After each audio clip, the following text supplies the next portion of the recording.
Middle east एक बार फिर दुनिया का सबसे बड़ा वॉर जोन बन चुका है।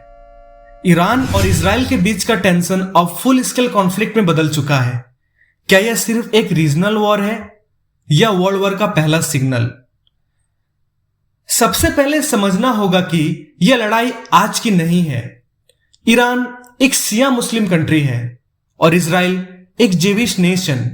दोनों के बीच डिकेड से आइडियोलॉजिकल, पॉलिटिकल और मिलिट्री टेंशंस रहे हैं। इजराइल का मानना है कि ईरान न्यूक्लियर वेपन्स डेवलप कर रहा है और ईरान ओपनली कहता है कि इजराइल एक जेवेनिस्ट रिजाइम है जो मिडिल ईस्ट में अमन नहीं चाहता। प्रॉक्सी वॉर्स के थ्रू भी ये कंट्रीज लड़ चुकी है, जैसे सीरिया, लेबनान एंड गाजा में।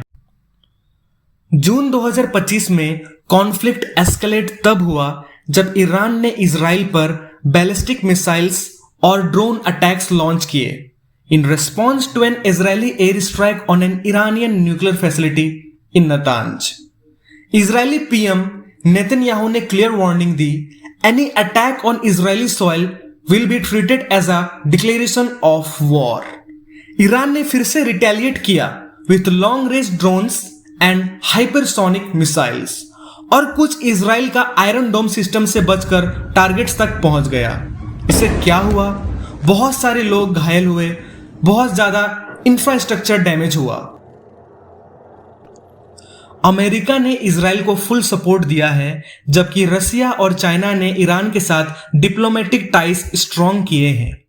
यूनाइटेड नेशंस ने इमरजेंसी सेशंस बुलाई है, लेकिन अब तक सीज फायर पर कोई एग्रीमेंट नहीं हुआ।